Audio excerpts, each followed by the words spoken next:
परमपिता परमेश्वर की दिव्य संतानों,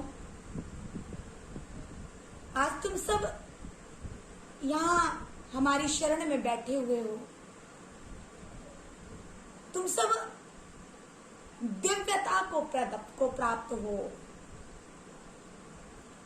जिस समय के लिए परमपिता परमेश्वर ने तुम सबको अनेकों संघर्ष दिए हैं,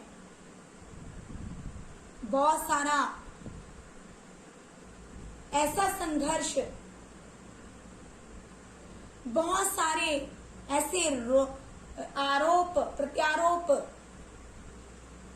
सब कुछ उसने दिया। तो आज अब वह समय भी आ गया है, दिव्य उस ईश्वर की दिव्य संतानों, परमपिता परमेश्वर की दिव्य संतानों, तुम सब यह सुन लो कि वह समय भी आ गया है जब अब कोई और मार्ग किसी के सामने नहीं बचा, नान्य पंथा। संत महापुरुषों से हमने भी सुना है, हम बहुत विद्वान, बहुत ज्ञानी, बहुत विशेष ज्ञान नहीं रखते हैं हमारे संतानों के पास, हमारी दिव्य संतानों के पास। हम सभी को, इस पूरे विश्व को दिव्य संतान कहकर संबोधित करते हैं, क्योंकि परमपिता परमेश्वर सभी को दिव्य करने का सामर्थ्य रखते हैं। इसमें कोई ये ना समझ ले कि हम अपने किसी विशेष समुदाय या संप्रदाय या अपने को शिष्य या शिष्याओं को बोल रहे हैं। हम इस संपूर्ण विश्व को दिव्य संतानों के रूप में देखते हैं और दिव्य संतान का उद्बोधन करते हैं, दिव्य संतान का संबोधन करते हैं। इसलिए मेरी दिव्य संतान, उस परमपिता परमेश्वर की दिव्य संतान, आप सभी यह जान लीजिए, आप सभी ये जान लीजिए कि किसी भी प्रपंच में, किसी भी चारित्रिक दोष में, किसी भी विकार विषाद प्रमाद के भीतर कोई भी यदि किंचित मात्र भी रत है, चिंतन से भी रत है, सोच से भी रत है, तो उसका समूलतः नाश संभव है, अब संभव है और हो जाएगा। या तो शरणागति हो जाएगा, या तो शरणागति को प्राप्त हो, उस परम पिता परमेश्वर को, उसके परम प्रकाश को, उसके लक्ष्य को प्राप्त हो, समस्त प्रपंचों का त्याग करे, कंचन कामिनी का त्याग करे, माया प्रमाद का त्याग करे, चारित्रिक दोषों का त्याग करे, विकार विषाद का त्याग करे, प्रपंच अंधकार का त्याग करे, अधर्म अन्याय नीति का त्याग करे और धर्म की बहुत सारी जो दुकानें चल रही हैं उसको बंद करे, खत्म करे, समाप्त करे। क्योंकि उस महापुरुष ने, उस परमपिता परमेश्वर ने बहुत पहले बोल दिया था, बहुत पहले उनका उद्घोष हुआ उस परमपिता परमेश्वर का, समझ नहीं आया किसी को। उन्होंने कहा कि बस अब सब कुछ रोक दो, अपने विशेष कर्मा का, कि विशेष काल का प्रारंभ करने से पहले, विशेष कारवां के विशेष काल को प्रारंभ करने से पहले उन्होंने उद्घोष कर दिया था। क्या उद्घोष कर दिया था? क्या उद्घोष कर दिया था? उन्होंने कहा था व्यर्थ की ओहापोही, व्यर्थ के कमाने के धंधे अब सभी बंद कर दो और आप लोग भी बंद कर दो। उन्होंने क्रांतिकारी परिवर्तन का बिगुल बजा दिया था। ऐसा कुछ भी नहीं जो उन्होंने बताया ना हो, परंतु ऐसा भी कुछ नहीं जो किसी को समझ आ गया हो। उन्होंने तो बताया परंतु समझ तो नहीं आ सकता ना। समझने के लिए उस दिव्य शक्ति, उस दिव्य, सर्वप्रथम तो इस दिव्य आत्मा की प्रचंडता की आवश्यकता है। उस दिव्य ईश्वर, उस परमात्मा की शरणागति हो, उसके सत्य, उसकी लीला को जानने की आवश्यकता है, जो साधारण बुद्धि के द्वारा समझना असंभव है। उन्होंने अपनी लीला को, अपने कार्य को सदैव समय पर किया है, समय पर कर रहे हैं और समय पर ही करेंगे, सब कुछ कर देंगे। परंतु यह प्रेम है, यह चिंता भी है अपने भारतवर्ष समेत समस्त विश्व की, जिसकी धुरी भारत है, इस पूरे विश्व की और इस संपूर्ण सृष्टि की, कि अंधकार के मार्ग का त्याग करें। जिस मार्ग का अनुसरण हमारे संत महापुरुषों ने किया, महाजनो येन गतः सः पंथा, वह मार्ग, वह आत्मा का मार्ग, वह परमपिता परमेश्वर का मार्ग, वह स्वयं के बोध का, स्वयं की आत्मा के साक्षात्कार का, उस परमपिता परमेश्वर के साक्षात्कार का मार्ग जिनको प्राप्त है वह उसका अनुसरण करें,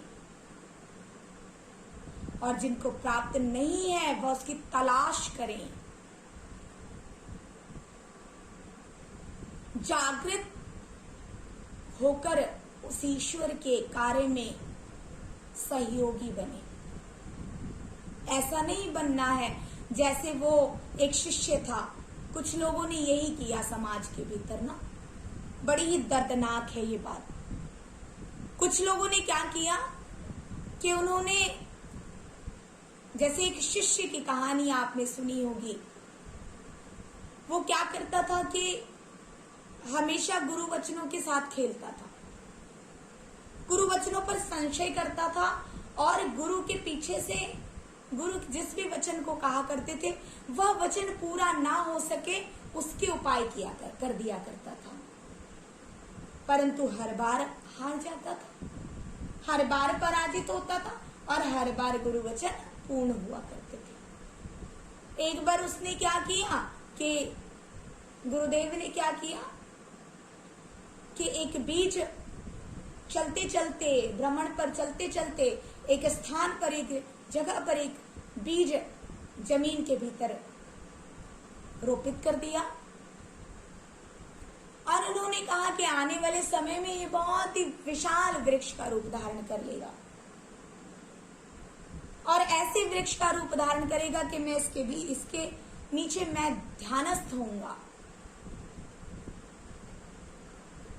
बहुत ही विशाल और विशेष वृक्ष का रूप धारण कर लेगा।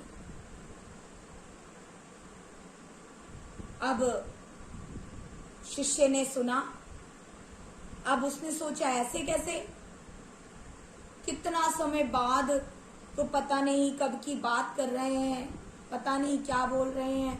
उसने क्या किया कि गुरु आगे गए और उसने क्या किया, पीछे से उस बीज को निकाल दिया। आप सभी ने ये कहानियां सुनी होंगी सत्संग के भीतर, आप सब हमेशा सत्संग सुनते रहते हो, हमारे सन्यासी भी हमेशा सुनाते रहते हैं, और वो तो सब बहुत ज्ञानी ध्यानी भी हैं, तो बताते रहते हैं, क्योंकि ज्ञानी जगत तो आज पूरा विश्व हुआ पड़ा है। ज्ञान तो सभी बहुत ही जोर शोर से बांट रहे हैं, ज्ञान तो सभी के पास, किसी के पास बोलने का और किसी के पास दिखाने का, किसी के पास जो है अनेक प्रकार का ज्ञान बहुत अधिक हो गया है, तो सभी लोग अपने अपने ज्ञान का प्रदर्शन कर रहे हैं। तो आप लोगों ने बहुत बार ये कहानी सुनी होगी कि अरे वो तो उस शिष्य ने क्या किया कि उसने जो है पीछे से उस बीज को उखाड़ दिया, हटा दिया, और उसने सोचा कि देखता हूं कैसे वृक्ष बनेगा। अब उसने जो है कर दिया, तो अब क्या हुआ कि वो थोड़ी देर बाद ही बहुत जोर से आंधी आई और आंधी के आते ही क्या हुआ कि हवा में वह बीज उड़कर उसने एक तरफ फेंक दिया उखाड़कर, परंतु हवा के झोंके से बड़ी ही तेजी से वह वृक्ष वापस अपने मूल स्थान पर पहुंच गया जहां उसे गुरुदेव ने लगाया था। अब वहां पहुंच गया। अब उसके बाद जो है अब बहुत जोर से बारिश हुई। अब मिट्टी का कटाव हुआ, रिसाव हुआ, जमीन नीचे धसी और वह बीज भी धरती के भीतर चला गया। धरती के भीतर चला गया। उधर से जो है पानी का, मिट्टी का कटाव हुआ और सब आया और सब बीज को सब आकर के सब मिट्टी सब उसके ऊपर आ गई और वो बीज ढक गया। और तत्पश्चात क्या हुआ कि समय आने पर अब पुनः गुरुदेव कई वर्षों बाद, जब वह बहुत घने वृक्ष का रूप ले चुका था, वह उस स्थान पर पहुंचते हैं और कहते हैं कि अब मैं अपना आसन यहीं लगाऊंगा। तो फिर उसी शिष्य को, वही शिष्य समक्ष था, तो देख करके हैरान हो गया। तो गुरुदेव ने कहा कि याद है ना, ये वही वृक्ष है, ये वही वृक्ष है जिसका बीज हमने बहुत वर्षों पहले लगाया था। तो तुमको हैरानी नहीं हुई कि ये वृक्ष तो कैसे बना, इसका तो बीज तुमने उखाड़ कर फेंक दिया था। तो वह बहुत शर्मिंदा होता है और फिर क्षमा मांगता है। तो गुरुदेव फिर वहां सारी बात बताते हैं कि किस प्रकार से वह बीज जो है आज वृक्ष बन पाया और किस प्रकार से संपूर्ण सृष्टि ने, इस संपूर्ण सृष्टि किस प्रकार से आंदोलित हो जाती है संत महापुरुषों के वचनों को पूरा करने हेतु। उन्होंने बताया और फिर उन्होंने बताया कि उसके वचनों के लिए तो यह संपूर्ण नियामक, संपूर्ण सृष्टि कार्य करती है और उनके वचनों को पूरा संपूर्ण करती है। ऐसा ही बहुत सारे लोगों ने किया। कुछ ऐसे लोग जो उस ईश्वर की बागवानी को, वह जो बागवान है जिसने अपना एक ऐसा बाग, एक ऐसा विशाल, अति विशाल, अद्वितीय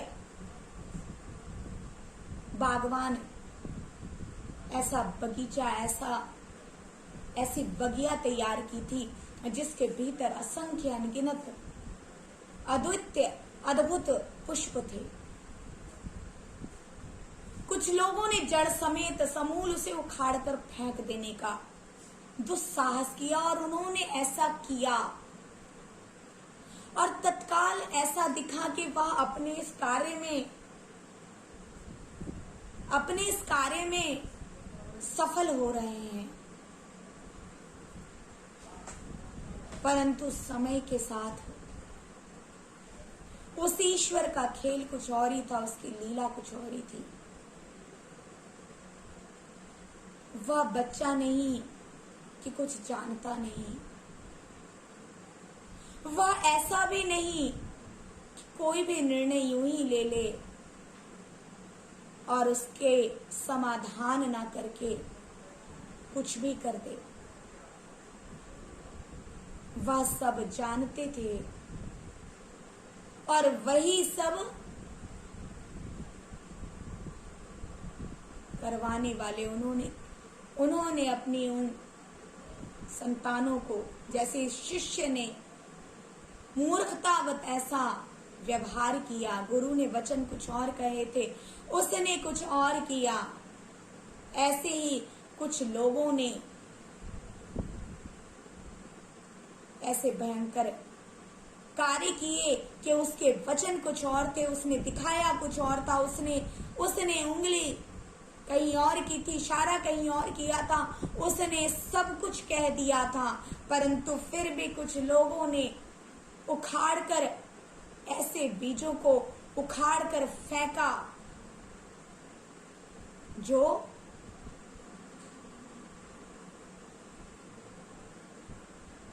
आने वाले समय के भीतर उस विशाल वृक्ष का रूप धारण करने के लिए चुने गए थे।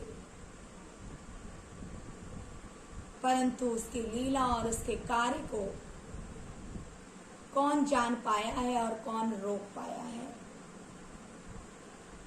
न संभव था, न कभी संभव होगा, न संभव है। इसके द्वारा हम ये कहना चाहते हैं कि ऐसा कोई भी कार्य कोई भी ना करें जिसके द्वारा उस ईश्वर के लक्ष्य के साथ एक खिलवाड़ या अज्ञानता का परिचय दे। उसके लक्ष्य को कोई आघात नहीं पहुंचने वाला। उसका लक्ष्य तो पूरा है और पूरा होगा। पूरा है, पूरा हुआ है और पूरा होगा, इसमें कोई दो राय नहीं है। परंतु समय आपके लिए बहुत ही भयंकर हो जाएगा और हो चुका है।